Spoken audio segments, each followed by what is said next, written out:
जय गुरुदेव, जय माता की। मित्रों, आज का विषय हमारा रहेगा कि यूं ही अचानक किसी साधना में ना जुट जाएं और ना किसी मंत्र को सिद्ध करें, क्योंकि अधिकांश देखा गया है कि कोई भी साधक या कोई भी सामान्य व्यक्ति YouTube से देखकर या किसी की सुनी सुनाई या किसी ने कोई मंत्र बता दिया या कोई साधना बता दी, उसको करने बैठ जाता है। नतीजा बहुत भयंकर निकलता है। कभी कभी तो व्यक्ति बीमार भी हो जाता है और वह यह नहीं समझ पाता कि यह किस कारण से हो रहा है और वह साधना जारी रखता है।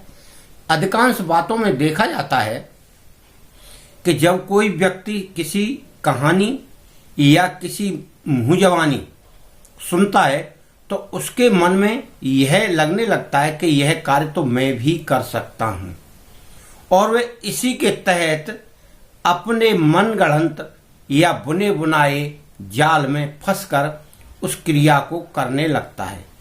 कोई भी क्रिया बताई जाती है, उस क्रिया में कुछ ना कुछ ऐसा रहस्य रह जाता है जो आप उसे नहीं पकड़ पाते हैं और वहां तक नहीं पहुंच पाते हैं।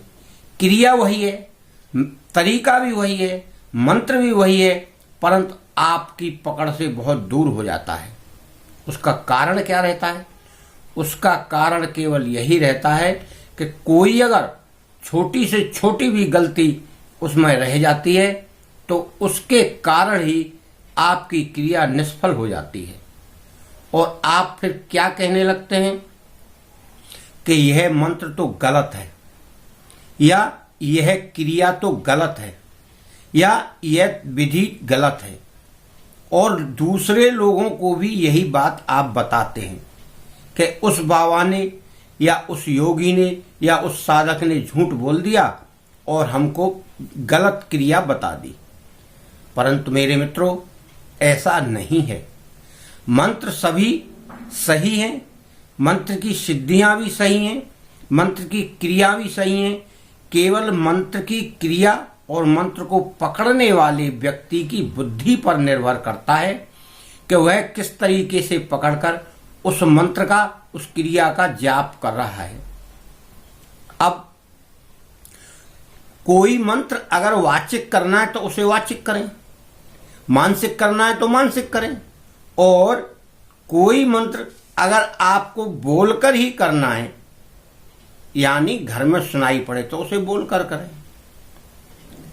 तो मानसिक जब तब किया जाता है जब हमें ध्यान शक्ति पर भरोसा हो, हमारी ध्यान शक्ति कार्य कर रही हो, हमारा ध्यान अच्छा लग रहा हो, मगर हम ध्यान लगाना सीखे नहीं और जाप करने बैठ गए, और अगर किसी चूहे ने या बिल्ली ने खुट कर दी तो हमारा ध्यान टूट जाता है। क्यों? कि हमारा ध्यान तो अंदर गया ही नहीं। हमारा जब अंदर ध्यान लगने लगता है, या तो वृत्ति में लगेगा, या हृदय में लगेगा, या शून्य में लगेगा, जहां शून्य स्थिति होती है, खाली जगह, अंधेरा, उसमें लगता है। वहां एक प्रकाश का बिंदु दिखेगा, वहां लगता है। या कभी कभी प्रकाश नहीं दिखता तो गोला जैसा वैसे ही दिखता है, तो वहां भी लगता है। या कोई अपने इष्ट पर लगाता है, या कोई गुरु पर लगाता है, चंद्र पे लगाए, सूर्य पे लगाए, या किसी भी वस्तु पे लगाए, मगर ध्यान उसका लगना चाहिए। कोई अपनी प्राणवायु पे लगाता है, जो हम सांस लेते हैं और वो करते हैं, उसको सुनता है। कोई नाद योग में लगा। ध्यान लगाने के अनेक तरीके हैं। तो इस क्रिया को कई तरीके से आदमी करता है। अगर उसका ध्यान नहीं लग रहा, वो खाली मंत्र जाप कर रहा है, उसे यही नहीं पता मैं मंत्र किसका जाप कर रहा हूं। लक्ष्मी जी का मंत्र जाप कर रहा है, शिव जी का ध्यान कर रहा है, तो अब लक्ष्मी जी कहां से आएंगी? जब शिव जी का ध्यान कर रहे हो तो तुम शिव जी भी नहीं आएंगे, ना लक्ष्मी जी आएंगी। क्यों? कि मंत्र आप दूसरा पढ़ रहे और आप ध्यान दूसरा कर रहे। इसलिए आपको मित्रों, इन सब चीजों को करने से पहले या तो आप किसी गुरु से परामर्श करें, या कोई विधिवत जो इसका पाठ करता है, या मंत्र का जाप करता है, या योग क्रिया करता है, उसका सानिध्य प्राप्त करें, उसकी आज्ञा लें, उससे सीखें।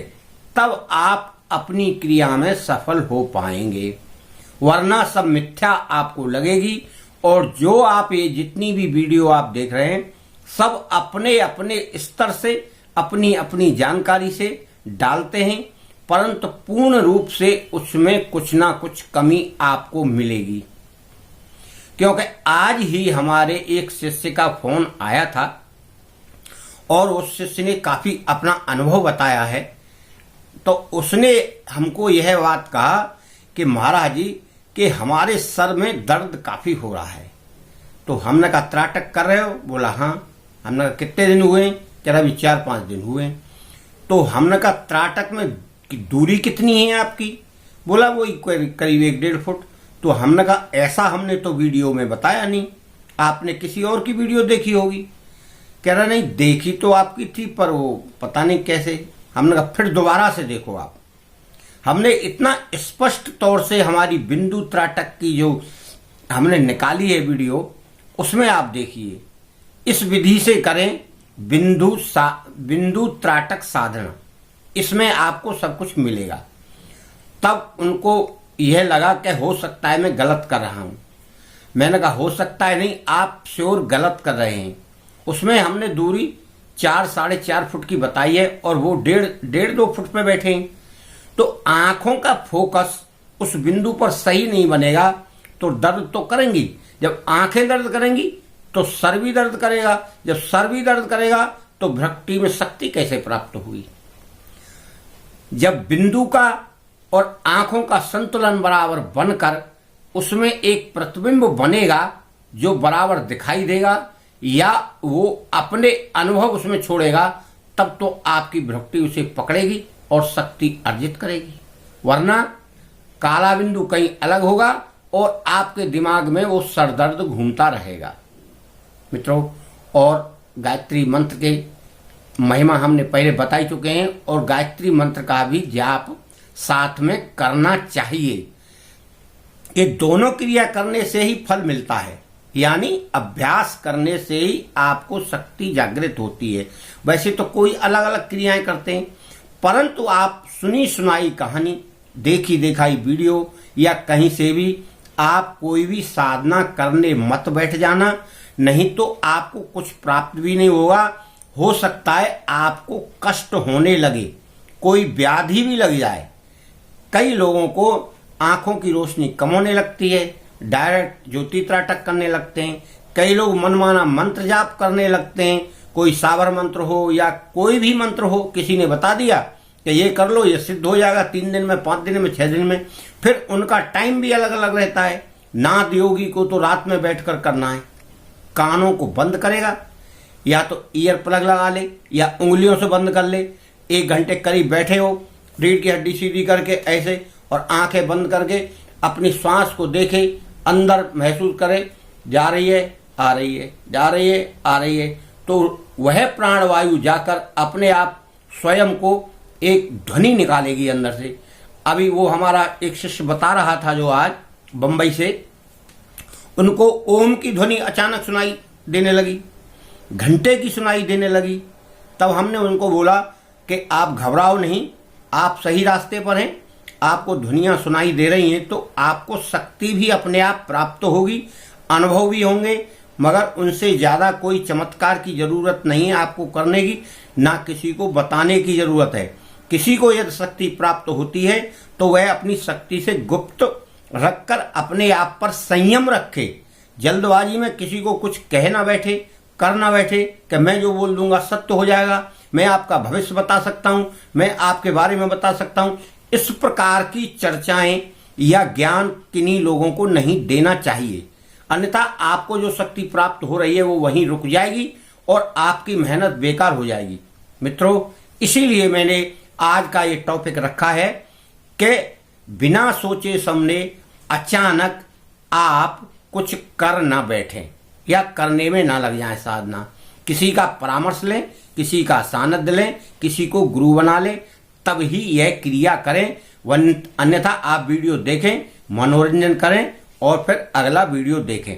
मेरी आपसे यही प्रार्थना है। आपको वीडियो अच्छी लगी हो तो लाइक शेयर सब्सक्राइब अवश्य करें। मित्रों, लाभ उठाना है तो आपको हमारा सानिध्य प्राप्त करना चाहिए और आपको शिष्यता ग्रहण करनी चाहिए अगर कुछ प्राप्त करना है। वरना आप भक्ति करिए, उसमें कोई खतरा नहीं है। साधना में तो कई बातें आ जाती हैं, मगर भक्ति में कोई बात नहीं आती है। भक्ति तो हमेशा ही फलदायी रहती है। इसी के साथ आपके लिए शुभकामनाएं। धन्यवाद।